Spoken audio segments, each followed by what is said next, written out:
Let's talk money. More specifically, 5 daily habits that are going to help you improve your finances. So let's get straight into it. Number 1, your money mindset. How you think about money is so important. So for this one, the first thing I want you to do is to journal about your relationship with money. This is honestly a limiting belief for a lot of people. Whether or not you believe that you have to be working 2, 3, 4 jobs just to make ends meet, or if the only way you know how to make money right now is through a 9-to-5 corporate position.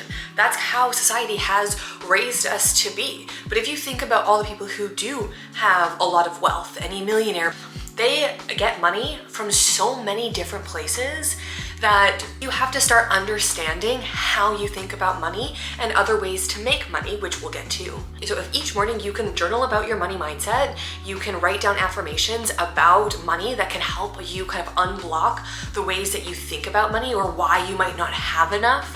One of the best affirmations that I ever wrote down like every single day for probably honestly a year, this was like 2 or 3 years ago now, but the best one that I did was the financial abundance that I seek is also seeking me, and there are no obstacles standing in the way. Oh, like just visualizing the money that you want with where you are now and like that combining, so powerful. Habit number 2 is financial literacy. You need to gain knowledge. So allotting 5, 10, 30 minutes every single day to learn about money is so important. So you want to be active in your education. So whether or not it is podcasts, books, YouTube videos, where you are putting yourself out there and learning new things when it comes to budgeting, expenses, earning money, investments, savings. There's so many topics around money that you can find at your fingertips. You can search it in Google, you can go on any social media app and start consuming content that can help teach you a lot of things. Of course, you have to be mindful of who you are learning from and make sure that they do have the credentials or what they're saying kind of makes sense for your situation. And on top of learning about finances, learning about your own buying habits and how you currently operate is also so important, because yes, you want to learn about money and how your money can make money and all of those things, but also become aware of your own buyer behavior. What do you do throughout your days? How are you spending money? And this one actually goes into habit number 3, budgeting and tracking your money. There's 2 things that I want you to do here. Number 1 is obviously budgeting what you have coming in, expenses going out, and just truly understanding your current financial situation. Ideally, you'd already know how much is coming in and how much is going out, but truly write it down, because you might be surprised at how quick your subscriptions add up. And then obviously those random expenses that just come out of nowhere can add up a lot. And so you can use a budgeting app, you can use a Google Sheets to track your current budget. And the thing is that you can do this daily where you write down kind of like your daily expenses. Like I personally do a bi-weekly finance day where twice a month I will just hop into my banking app, and then also I'll write down everything that I spent and make sure that it aligns with the budget that I currently have. And then the other thing that I want you to do when it comes to budgeting is to make your dream budget.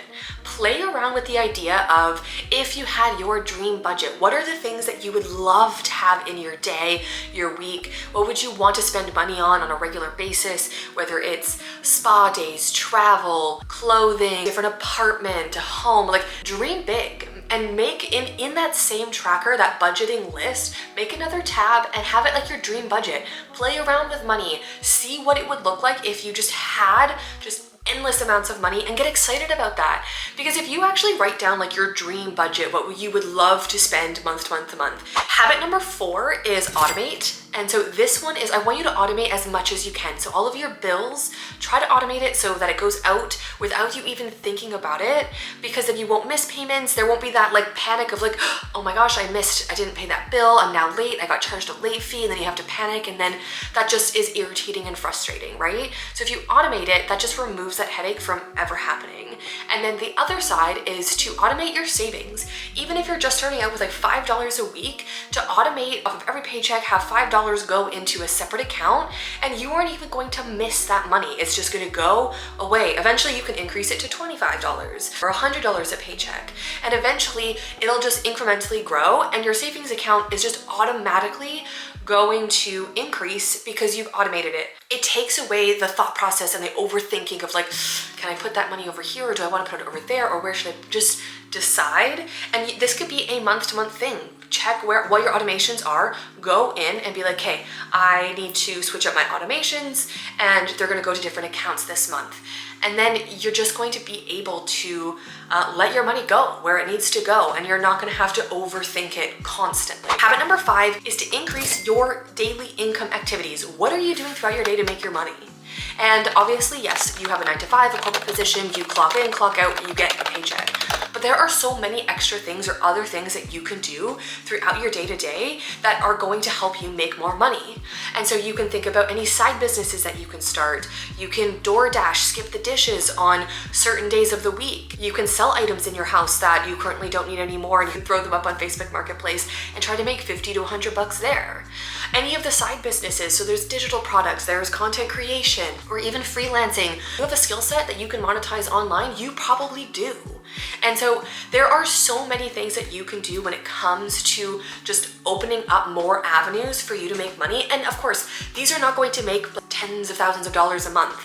This might give you an extra $100, $500, $1,000 a month that you can use that can go towards your budget that you made. And of course, there is a learning curve when it comes to side businesses and doing all these things, but that time is going to pass you by.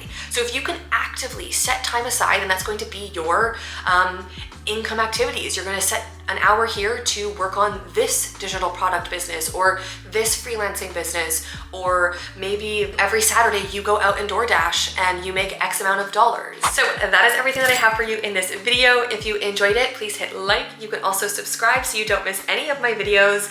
You can watch this video here, and I will see you in it. Bye!